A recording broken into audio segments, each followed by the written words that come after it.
So you've got some extra cash sitting in your bank account, and you're probably thinking, okay, how do I make this money grow instead of just, sitting there? Well, today, we're going to break it all down. Simple as that. Look, if the whole idea of investing feels a little overwhelming, you are definitely not alone. The financial world loves its jargon, its complicated-looking charts. It can honestly feel like you're trying to learn a whole new language. But I promise you, by the end of this, you're going to have a super clear, super simple path to get started. All right, so first things first, why even bother with all this? Because here's the secret. That cash sitting in your bank account, it's actually shrinking. Yeah, there's this hidden force at work every single day, and it's called inflation. Let's make this really, really simple.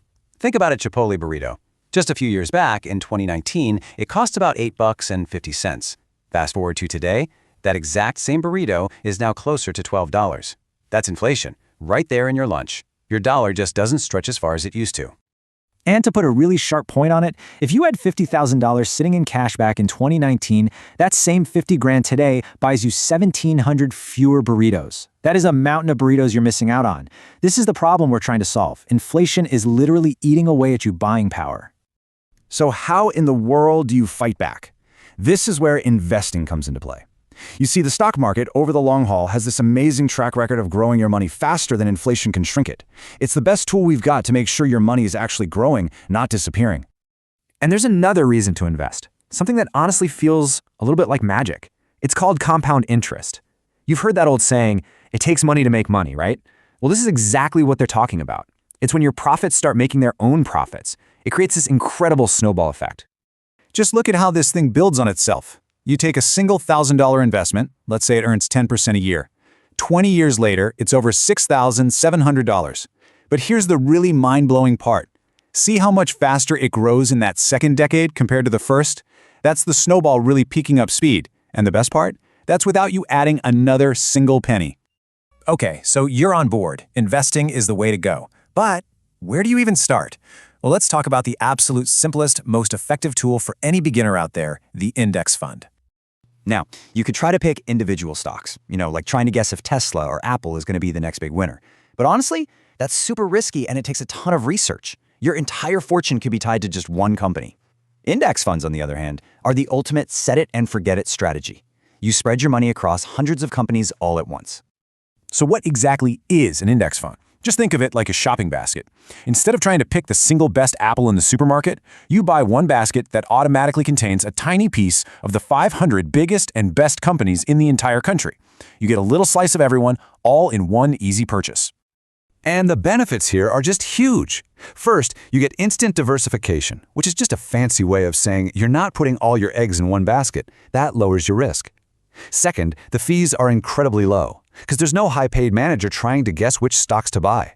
And third, and this is the best part, it is just so simple. Now, you're going to see these weird 3- or 4-letter codes, and your first thought might be, what is that?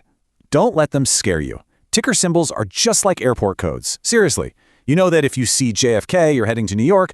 Well, if you see a ticker like VOO, it just means you're buying that basket of the top 500 US companies. That's it. Simple as that. And this isn't just a hunch. It's a really powerful idea. So many financial experts agree that by simply and consistently investing in these big, broad index funds, building real wealth isn't a game of chance. Over time, it's pretty much a mathematical certainty. And that brings us to maybe the single biggest question that stops people in their tracks, the one that paralyzes new investors. When is the right time to actually start? This is the fear I hear constantly. People look at the news and say, whoa, the market's at a record high. It looks expensive. I must have missed the boat. Well, what if I told you that historically, a new all-time high is usually followed by, you guessed it, even more all-time highs? This chart shows you exactly why trying to be clever and time the market is such a bad idea. If you had just stayed invested for the last 30 years, you would have gotten all the growth. But get this is wild. If you tried to jump in and out and you missed just the 10 best days in the market, you would have cut your total returns by more than half. It's staggering. So if trying to time the market is a total loser's game, what's the winning play? It's this beautiful, simple philosophy from the financial writer Nick Maggiulli. Don't worry about if the market is high or low. You just keep buying. And you want to know something that should help you sleep at night? History shows us that over any 20-year stretch, the U.S. stock market has never actually lost money once you factor in inflation and dividends. Never. Time is your single greatest superpower here. It smooths out all the scary bumps along the way. All right, we've covered the why and the what. Now it's time for the how. Let's walk through your super simple 4-step action plan to get you started like today. First, let's talk strategy. It's called dollar cost averaging. All this means is you invest the same amount of money on a regular schedule, say $100 every single month. When the market is high, your $100 buys a few less shares. When the market dips, your $100 automatically buys more. It takes all the emotion and guesswork out of the equation.